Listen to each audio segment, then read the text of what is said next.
Quisiera comenzar haciéndoles una pregunta. ¿Ustedes saben quién es Elon Musk o Bill Gates? Bueno, estos son dos de los hombres más poderosos, más ricos que existen sobre la Tierra.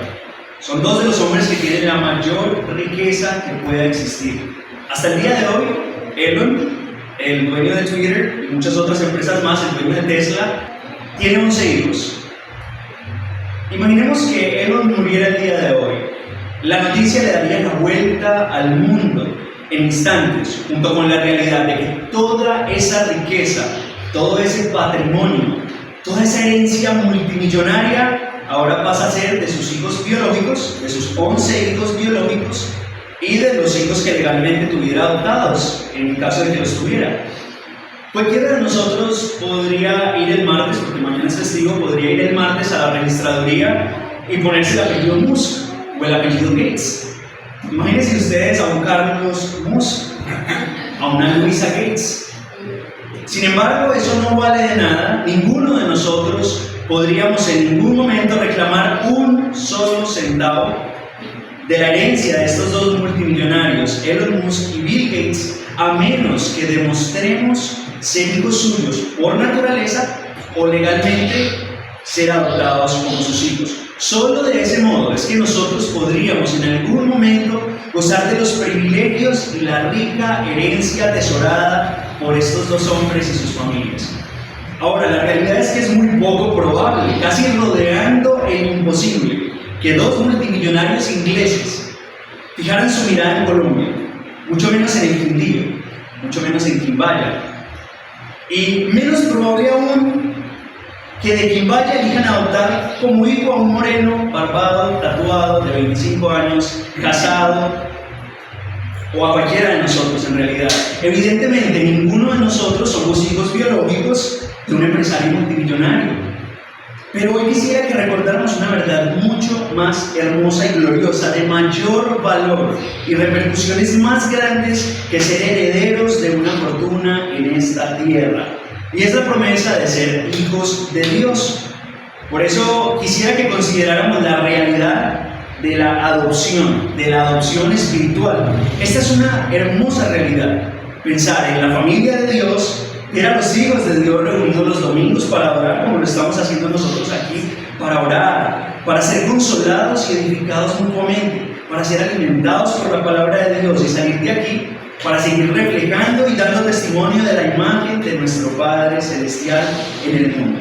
Y quisiera que comenzáramos pensando en qué es la adopción. Es tomar a un extraño en la relación de hijo y heredero.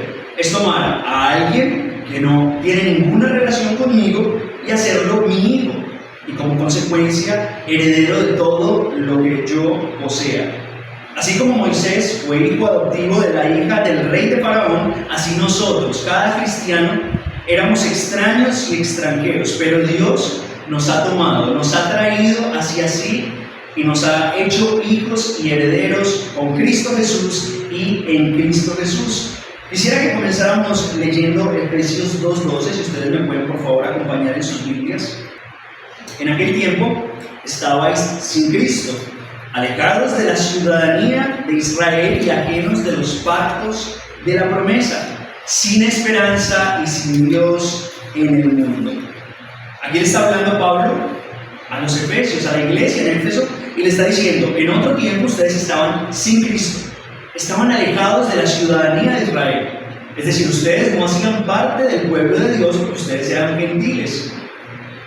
Y eran ajenos a los pactos de la promesa. Es decir, todas esas promesas, todas esas ricas bendiciones espirituales que él pasa a describir en el capítulo 1, que venía describiendo en el capítulo 1, eran promesas ajenas para la iglesia en los Efesios y para cada gentil, como lo somos nosotros, al no ser parte por naturaleza del pueblo de Dios de Israel. Y dice al final: sin esperanza y sin Dios en el mundo. Entonces, en la adopción quisiera que miráramos tres cosas que ocurren en la adopción. La primera es que Dios nos da su nombre. El que es adoptado lleva el nombre de aquel que lo adopta. Esta es una realidad tanto a nivel terrenal y físico como a nivel espiritual. Si alguno de nosotros llegáramos a adoptar un niño en nuestra familia, de bienestar familiar o de algún otro lugar, ese niño pasa a tener nuestro nombre, es decir, nuestro apellido. Ya el nombre que este niño tenía ya no lo representa más, ya lo que lo representa es su nueva familia. Entonces, así es en el contexto espiritual. Dios, aquellos que elige y aquellos que adopta como hijos suyos, les da su nombre. Miremos lo que dice Apocalipsis 3, versículo 12, el último libro de la Biblia. Dice así: al que venciere, buenos días, yo le haré columna en el templo de mi Dios y nunca más saldrá de allí, y escribiré sobre él el nombre de mi Dios y el nombre de la ciudad de mi Dios, la nueva Jerusalén, la cual desciende del cielo de mi Dios, y mi nombre nuevo. Estamos pensando y considerando la realidad de la adopción. ¿Qué pasa aquí en este versículo de Apocalipsis? Palabras hermosas que da Cristo, el Cristo glorificado, hablando acerca de estos días finales. Él da una promesa, y es que escribirá el nombre de su Dios sobre cada uno de aquellos que Él redimió, que eligió, que adoptó. En primer lugar, entonces, veríamos que Dios nos da su nombre. En segundo lugar, Dios, al adoptarnos y hacernos hijos suyos, nos santifica por su Espíritu. Cuando Dios adopta, unge. Cuando Dios hace hijos, hace santos. Cuando un hombre adopta a alguien más como su hijo y heredero, puede ponerle su nombre.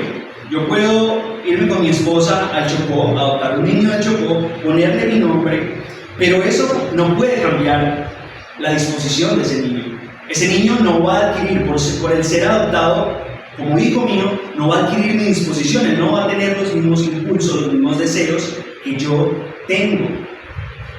Si este niño es de una naturaleza tosca, perezosa, y al final es un desagradecido, nada puede alterar esa naturaleza, ni siquiera llevar el mejor apellido.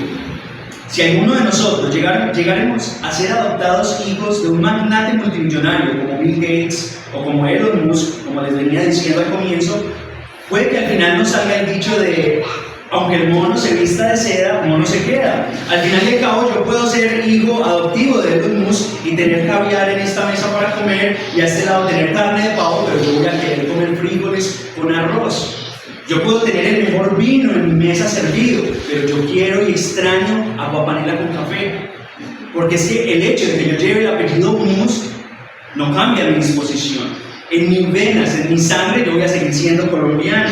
Es decir, al final demostraremos que seguiremos siendo González, Martínez, Ramírez y Beltrán en el corazón, aunque llevemos un apellido impronunciable en el papel.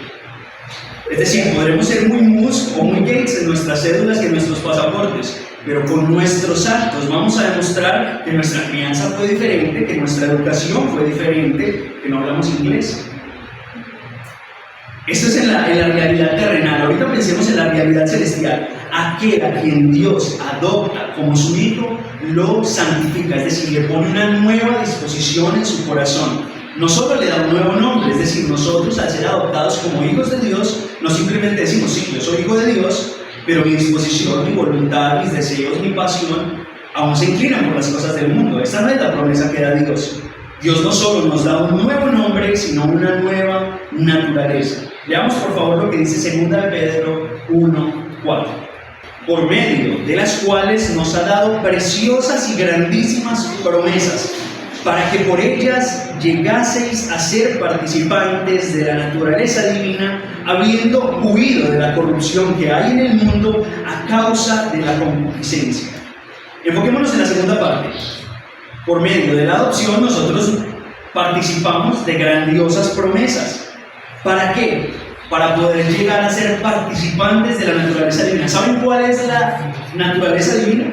Es Cristo Jesús, es Dios hecho hombre. Y la promesa que Dios le da a todos aquellos que Él adopta como sus hijos es conformarlos a la imagen de Jesús, conformarlos a la imagen del varón perfecto. Por medio del Espíritu Santo, Dios obra en nosotros, en nuestros corazones, de una manera sobrenatural, de modo que nos santifica, nos perfecciona y nos cambia.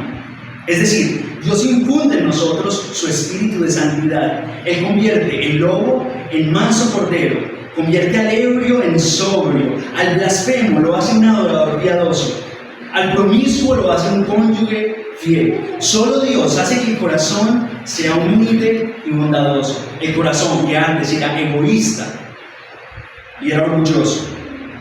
Dios obra tal cambio como si otra alma habitara en ese mismo cuerpo. Cuando nosotros recibimos la adopción en Dios, quedamos irreconocibles, no porque cambie algo en nuestro físico. Yo voy a seguir siendo un moreno de 25 años, barbado, tatuado. El hecho de ser adoptado hijo de Dios no va a cambiar nada de mi apariencia física, sino que va a obrar un cambio en mi corazón que ahora me inclina a hacer la voluntad de Dios y me da una pasión por la gloria de Dios. Mire lo que dice 2 Corintios 5:17, de modo que si alguno está en Cristo, en otras palabras, adoptado en la familia de Cristo por los méritos de Cristo, hijo de Dios por Cristo, nueva criatura es. Las cosas viejas pasaron y aquí todas son hechas nuevas, todas. En tercer lugar, donde entra el Espíritu Santo a morar, hay un clamor, hay un grito. Como dice Gálatas 4:6, por cuanto sois hijos, es decir, a causa de que ustedes son hijos de Dios, Dios envió en sus corazones el Espíritu Santo de su Hijo, el cual clama, Abba, Padre. Es decir, el Espíritu de Dios es el que clama. En Romanos 8:15 se nos dice que nuestro grito es un grito impulsado e inspirado por el Espíritu Santo, porque es el Espíritu de la adopción. Miren lo que dice Romanos 8:15. Pues ustedes no han recibido el espíritu de esclavitud para estar otra vez en temor, sino que habéis recibido el Espíritu de adopción, por el cual clamamos, Abba, Padre. Es decir, Dios nos unge de una manera para que seamos capaces de orar correctamente. Él pone su energía divina en nuestros corazones para que clamemos Abba, Padre, de una manera que sea aceptable. Hay momentos en que nosotros no podemos llorar y entonces Dios llora en nosotros. Hay temporadas en que las dudas y los temores abundan en nuestros corazones. Nos sofocan tanto como el humo, que ni siquiera podemos elevar un grito, y es ahí donde el Espíritu Santo que mora en nosotros nos representa y clama, eleva un grito en nuestros corazones de Abba, Padre. Es decir, incluso cuando nosotros nos sentimos como si no pudiéramos orar y no nos atrevemos a creernos hijos, ahí cada uno de nosotros podemos decir ciertamente, vivo yo, pero no yo, sino el Espíritu de Cristo que mora en mí. Por otra parte, a veces nuestra alma hace un asentimiento tan dulce al clamor del Espíritu Santo que se hace también nuestro. Pero entonces, más que nunca, nos adueñamos de la obra del Espíritu. Gálatas 4, del 4 al 5, hemos estado citando Gálatas. Gálatas 4, del 4 al 5 dice, pero cuando vino el cumplimiento del tiempo, Dios envió a su Hijo, nacido de mujer, nacido bajo la ley. Pero miren lo que dice el versículo 5. Y es una sola frase, es decir, esto está conectado. El Hijo de Dios vino enviado por su Padre, nacido de mujer, nacido bajo la ley, para que redimiese a los que estaban bajo la ley, a fin de que recibiésemos la adopción de hijos. Es decir, nuestra adopción se basa en nuestra redención. Nuestra adopción tuvo un precio, nuestra adopción no fue gratuita. No fue simplemente como la adopción humana, donde un hombre firma un papel y le entregan a su niño adoptado. Fue mucho más que eso. Nuestra adopción tuvo el precio infinito de la sangre de Cristo. Es decir, Dios no solamente nos ha elegido en Cristo Jesús antes de la fundación del mundo para que fuésemos santos y sin mancha delante de Él, sino que en amor nos ha predestinado para que seamos hijos suyos por medio de Jesucristo, es decir, por medio de la obra de Jesucristo. Ustedes pueden ir a sus casas a leer Efesios 1 del 13 al 14. No puedo leerlo para ustedes, pero Efesios 1 del 13 al 14 nos habla de las grandiosas y benditas promesas que tienen aquellos que son adoptados en la familia de Dios. El título de la Reina Valera de ese párrafo es Bendiciones espirituales en Cristo. Y son muchas esas bendiciones. Pero esta adopción es una bendición, un privilegio que Dios nos da en Cristo y que fluye de la obra salvadora de Cristo por nosotros y nuestra unión con Él a través de la gracia por medio de la fe. ¿Qué necesita usted? ¿Qué necesito yo para ser adoptado dentro de la familia de Dios? Solo necesitamos creer en Dios. Y es una gran bendición que haya sido según el beneplácito, según la voluntad de Dios. Las Escrituras nos enseñan que la regeneración nos da la naturaleza de ser hijos de Dios, pero la adopción nos da los derechos de ser hijos de Dios, de llamar a nuestro Dios Padre. Es decir, al ser regenerados, nos da la naturaleza de ser hijos de Dios, pero solo al ser adoptados recibimos los derechos de ser hijos de Dios y de poder clamar en nuestros corazones: Abba Padre, es decir, mi Padre, Dios es mi Padre. Entonces nosotros, como hijos de Dios, somos partícipes de esas dos cosas, porque somos hijos por la fe en el Señor Jesucristo. Creer entonces trae perdón y justificación, pero también trae adopción. Mire lo que dice Juan 1, del 9 al 13. Lo voy a leer para ustedes. Aquella luz verdadera que alumbra a todo hombre venía a este mundo. En el mundo estaba y el mundo por él fue hecho, pero el mundo no le conoció. A lo suyo vino y los suyos no le recibieron. Mas a todos los que le recibieron, a los que creen en su nombre, en el nombre de Cristo, les dio potestad de ser hechos hijos de Dios, los cuales no son engendrados de sangre, ni de voluntad de carne, ni de voluntad de varón, sino de Dios. Es decir, nosotros solo podemos hacer parte de la familia de Dios por adopción, no por naturaleza. Dios solo tiene un hijo natural, que es exactamente como Él, que porta exactamente su imagen, y fue Jesucristo. Pero por medio de Jesucristo, si nosotros lo recibimos, como dice el versículo 12, y creemos en su nombre, Cristo, su Hijo, nos da potestad de ser hechos hijos de Dios. Entonces, es una falsa mentira que nos hemos creído de que todos somos hijos de Dios. No, todos no somos hijos de Dios. Todos somos criaturas de Dios, como dice el versículo 11. A lo suyo vino y los suyos no le recibieron. Pero esos que eran suyos no eran sus hijos. Habían sido creados por Él. Pero solo aquellos que son adoptados dentro de la familia de Dios pueden ser hijos de Dios y recibir las promesas hermosas y maravillosas de los hijos de Dios. Meditemos en esta verdad. Dios nos adoptó cuando Él ya tenía un hijo. Piensen en eso. Dios no necesitaba hijos para adoptarnos a nosotros. Él ya tenía un hijo. Los hombres adoptan porque quieren hijos. Tal vez una pareja adopta porque no está físicamente capaz de tener un hijo. Uno de los dos es estéril, o la mujer siempre tiene abortos involuntarios y por tanto no puede concebir un hijo en su vientre. Entonces deciden adoptar para poder tener un hijo. Sin embargo, Dios nos adopta cuando ya tenía un hijo y ese hijo era perfecto. Dios no nos adoptó porque necesitara más hijos. Esa es la maravillosa verdad del amor de Dios. Ahora bien, puesto que Dios ya tenía un hijo propio que era perfecto, cuán maravilloso es ese amor de Dios al adoptarnos. Porque nosotros, de cierto, necesitamos un padre, pero Dios no necesitaba más hijos. Y ahora pensemos en lo siguiente: lo que éramos antes de que Dios nos adoptara. Según Efesios, nosotros estábamos muertos en nuestros delitos y pecados. Éramos muy deformes, en un estado de pecado y miseria, tan desgraciados que ningún hombre se fijaría en nosotros para adoptar. Si hoy alguno de ustedes va al bienestar familiar y trata de adoptar, ustedes van a querer al niño saludable, al niño que está en su peso y su estatura adecuada para su edad. Usted va a elegir un niño que no tenga problemas cognitivos, físicos. Es lo más probable. La excepción es que una persona diga: no, quiero al niño enfermo. Bueno, ¿qué es lo que Dios hace por nosotros? Dios nos coge cuando estamos enfermos, ni siquiera enfermos, muertos en pecados, y nos adopta para ser hijos suyos. Cuando estábamos totalmente incapacitados e imposibilitados para hacer la voluntad de Dios. Es más, Dios nos adopta cuando éramos sus enemigos. Miren lo que dice Ezequiel 16:6. Lo voy a leer para ustedes. Y yo, dice Jehová, pasé junto a ti y te vi sucia en tus sangres. Y cuando estabas en tus sangres te dije: vive. Sí, te dije, cuando estabas en tus sangres. Ahí está hablando a su pueblo como una mujer que está en su periodo, que en el contexto de Israel era una cosa inmunda. Debían estar separadas del pueblo. Y Dios dice: cuando ustedes estaban en sus sangres, te vi, te dije, vive.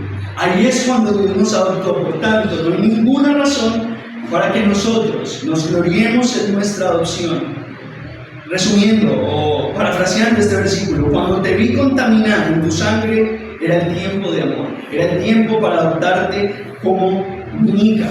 Era el tiempo para tomarte y desposarte con mi Hijo perfecto, con Cristo. Dios no nos adoptó cuando estábamos adornados de santidad y teníamos la gloria de los ángeles sobre nosotros, sino que estábamos tan sucios, tan depravados como el mismo infierno, enfermos como leprosos. Y ese fue el tiempo de nuestro amor. Alabado sea Dios. Consideremos entonces con admiración ese amor de Dios, que haya hecho un gasto tan grande para adoptarnos. Cuando los hombres adoptan, como les dije, solo tienen que firmar papeles. Pero en la adopción de Dios no fue cosa fácil hacerlos herederos, aquellos que eran herederos de otra cosa. Éramos herederos de la ira de Dios. Herederos, pasamos a ser herederos de las promesas maravillosas de Dios en Cristo. No hubo nada simple y fácil en que Dios ideara la adopción del hombre caído, porque nuestra adopción fue comprada al precio de la propia sangre de Jesús. Y esa es la maravillosa gracia y el maravilloso amor de Dios al adoptarnos. Al no creyente, por tanto, quiero decirle lo siguiente: ¿no te asombras de ver el amor y la gracia de Dios al adoptar a sus hijos? Tú no eres parte de la familia de Dios y no has creído en Cristo. Pero no solo éramos extraños, como dimos la definición de lo que es la adopción, no solo éramos extraños que fuimos adoptados en la familia de Dios, sino que éramos enemigos.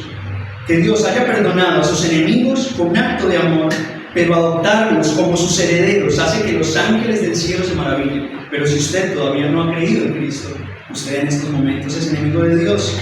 Como leímos en Efesios 1:12, en aquel tiempo dice: estabas en Cristo, alejados de Dios y de la ciudadanía de Israel. Bueno, para aquellos que no han creído en Cristo, todavía están en esta condición. Están sin Cristo, están alejados de la ciudadanía de Israel, ajenos de los pactos de la promesa. Pero miren lo que dice al final: sin esperanza y sin Dios en el mundo. Si usted no ha creído aún en Cristo, usted está sin esperanza, sin Dios en el mundo, esperando una condenación y una justa ira del juicio eterno de Dios.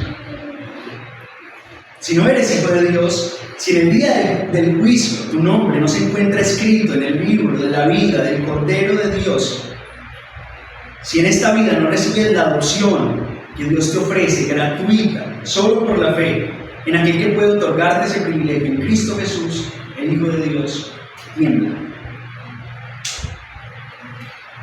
Ya creyente, le pregunto, hermano, ¿usted en algún momento ha pensado o se le ha pasado por alto ese honor de ser llamado Hijo de Dios? Le pregunto a usted, hermano en Cristo, ¿usted camina digno de ese privilegio de ser hijo de Dios? Recuérdele por favor a su alma que usted es hijo. Recuérdele a su alma que usted es heredero, como dice Gálatas 4:7. Así que ya no eres esclavo. Aquellos que estamos en Cristo, que vamos a participar hoy de los elementos de la cena, debemos recordarnos que nosotros ya no somos esclavos. Antes éramos esclavos del pecado, antes éramos esclavos de hacer todo lo que desagradaba a Dios, pero ahora en Cristo somos hijos. Y termina diciendo Gálatas 4:7: y si hijo, también heredero, heredero de Dios por medio de Cristo. Ningún hombre vivo ha llegado a comprender plenamente lo que significa ser adoptado en la familia de Dios. Los creyentes son en este momento herederos, pero ¿cuál es el patrimonio? Le pregunto, ¿usted qué recibe de ser hijo de Dios? Y a eso es lo que voy. Al principio comencé hablando de los 2 hombres más ricos del mundo. ¿Qué recibiría usted si en este momento es adoptado por uno de los hombres más ricos de este mundo? Claro, va a recibir una herencia terrenal, una herencia que se va a acabar, o una herencia que se va a perder cuando usted muera, porque esa herencia no va a ir con usted después de la muerte. Pero si usted es adoptado en la familia de Dios, la herencia no es solo el cielo, no son solo calles de oro, no son solo un mar de cristal, es Dios mismo. Es Dios mismo. Somos herederos de Dios, como dice Salmos 16, del 5 al 6. Miren lo que dice el Salmo 16, 5 al 6. Jehová es la porción de mi herencia y de mi copa. Tú sustentas mi suerte. Las cuerdas me cayeron en lugares deleitosos, y es hermosa la heredad que me ha tocado. Cuando Israel pasó a poseer la tierra prometida, la forma en la que se dividió la tierra fue con cuerdas. Y esa cuerda pasaba por un lugar, y los herederos de esta parte de esta tierra no se podían pasar de para allá, y los de allá para acá. Y David, al ver que Dios era su porción, que lo que a él le había tocado era Dios mismo, él dice: las cuerdas me cayeron en lugares deleitosos. Imagínense que ahí está el Dios grandioso, eterno, infinito, maravilloso, y que la cuerda de su herencia pasa justo en medio. La herencia que usted tiene es Dios. No busque basura, no busque el pecado, no busque lo que este mundo ofrece, que no le va a dar nada, antes le va a quitar. Recuerde eso, hermano, y agradezcale a Dios por su adopción. Oremos. Dios amado, gracias porque no merecíamos ser adoptados hijos tuyos, porque merecíamos el infierno, merecíamos tu ira, merecíamos tu juicio por cada uno de nuestros pecados, de nuestras rebeliones y desobediencias en contra tuyo. Pero tú, Señor, que eres lento para la ira y grande en misericordia, que te complaces y te deleitas en perdonar a lo más vil, a lo más despreciable del mundo, para que toda la gloria sea para ti. Señor, no hicimos nada para ser adoptados como hijos tuyos. Lo único que pudimos hacer para ser reconciliados contigo era habernos separado. Y te agradecemos, Dios, por Cristo, por su obra. Y eso es lo que recordamos hoy al participar de los elementos de la cena.